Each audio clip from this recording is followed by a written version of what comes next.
आवाज उठा रहा है। और आज आप लोग जब यहां धरने पे आए हैं तो पूरे हरियाणा के अंदर हमारा संगठन आप लोगों के धरने पर जाकर के आप लोगों की लड़ाई के अंदर शामिल हो रहे हैं।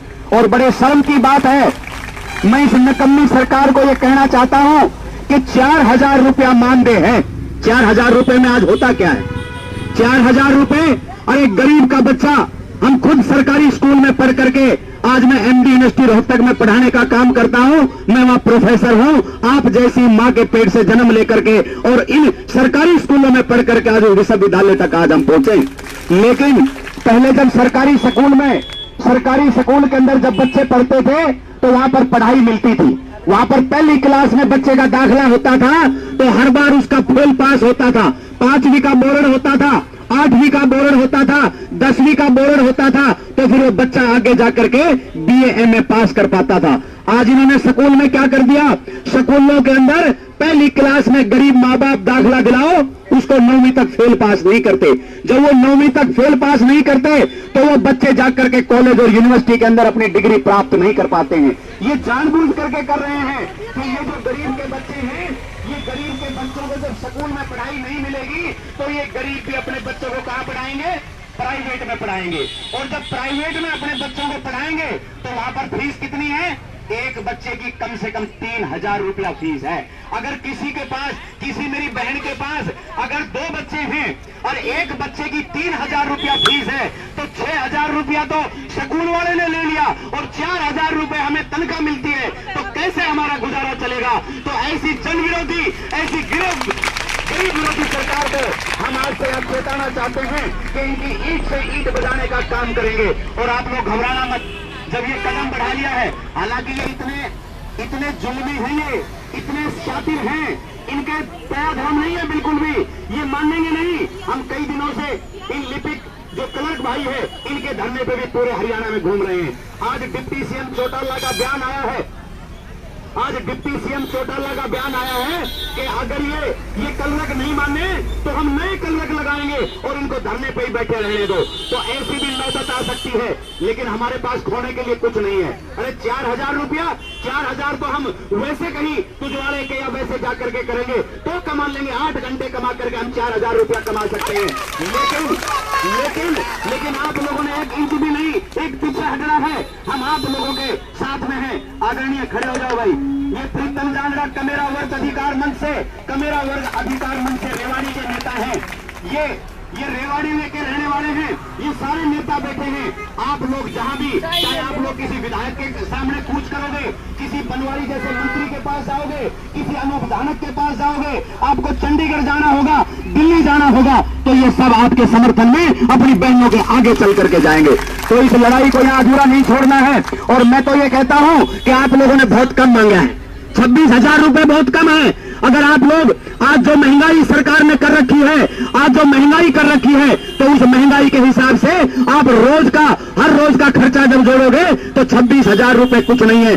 तो मैं इस जुल्मी सरकार को ये कहता हूं, अरे मेरी बहनों ने तो तुम्हारे ऊपर तरस करके पहले ही बहुत कम मांगा है। इनको तो 50,000 रुपया महीने का इनका वेतन होना चाहिए, 50,000 रुपया इनका वेतन होना चाहिए।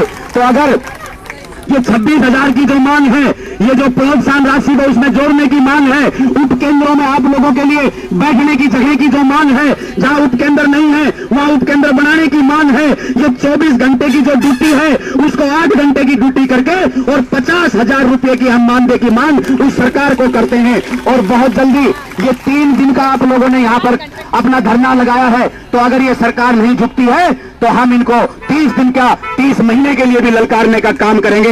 इनको ये दिखाना पड़ेगा। और ये सरकार जो मेरा भाई कह रहा था, बिल्कुल सही बात है, ये सरकार कुछ नहीं है, ये सरकार तो हमसे है। अरे जब हम वोट नहीं डालेंगे तो ये सरकार कैसे बनाएंगे? तो आज इनको हमने ये बताना है कि समझो, अगर हमारी मांगे नहीं मानी तो आप अपनी सरकार और कुर्सियों को आप ढूंढते रह जाना। ये हमें कैंपेन अपना अलग से चलाना पड़ेगा। तो मेरी बहनों, आप हमारे जांगड़ा साहब इनका नंबर लेना, तन से, मन से, धन से जो भी आप जिम्मेदारी लगाओगे कमेरा वर्ग अधिकार मंच की, तो कमेरा वर्ग अधिकार मंच और भारतीय कमेरा वर्ग पार्टी दोनों आप लोगों के साथ तन से, मन से और धन से खड़ी है। बाकी मैं तो यहाँ पर कोई नेतागिरी करने के लिए नहीं आए हैं, हम तो सिर्फ आप लोगों का समर्थन करने के लिए आए हैं। आप बोलोगे हम सुनेंगे, आप लोगों की मांग होगी, हम आप लोगों की अगुवाई करके और आप लोगों के पीछे खड़े होके, आप लोगों के साथ खड़े होके, ये आपके भाई आप लोगों की लड़ाई लड़ने के लिए तैयार हैं। तो आप लोग जैसा जैसा अपना प्रोग्राम बनाएंगे, मैं आप लोगों की जो भी नेता हैं, हमारी बहनें जो नेता हैं, जो यूनियन आपकी बनी है, हम उनके एक आदेश के ऊपर कहीं भी होंगे चल करके आएंगे और इस लड़ाई को बिल्कुल भी ढीला नहीं छोड़ेंगे। और आज हर वर्ग इन्होंने अपना गुलाम बना लिया है। हर वर्ग, चाहे वो कर्मचारी वर्ग है, चाहे वो, और ये भाई जब ये काम होगा तो ही तो काम पे लगाते हैं भाई। आप लोगों के मुताबिक काम है तो ही तो काम लगाए आशा वर्कर को, कोई बिना बात तो काम पे नहीं लगा रखा। अपनी मेहनत की खाते हैं। तो जब काम है तो फिर कच्चे क्यों? जब काम है तो कच्चे क्यों? अगर काम है तो फिर पक्का क्यों नहीं लगाते? इसमें भी एक षड्यंत्र है। अगर पक्का लगेगा तो फिर स्केल में लग जाएगा, पक्का होगा तो स्केल में लग जाएगा, पक्का होगा तो उसकी तनख्वाह स्केल के हिसाब से होगी।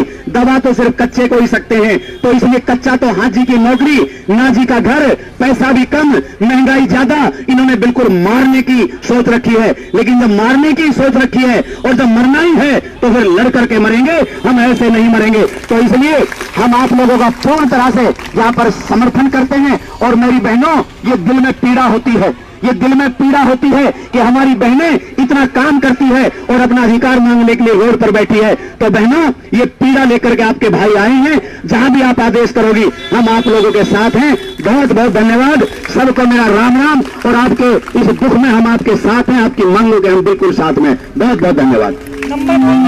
और जो आयोजक टीम है जिन्होंने बोलने का मौका दिया, मैं उनका भी धन्यवाद करता हूं। बहुत बहुत धन्यवाद। मोदी प्रधान जी, आगे बढ़ाओ काम को। आशा वर्कर जिंदाबाद,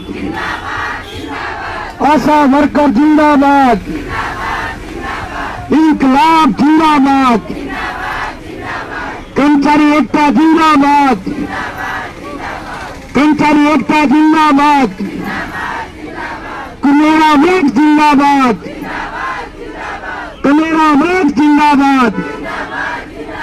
बहुत बहुत धन्यवाद। Mobile number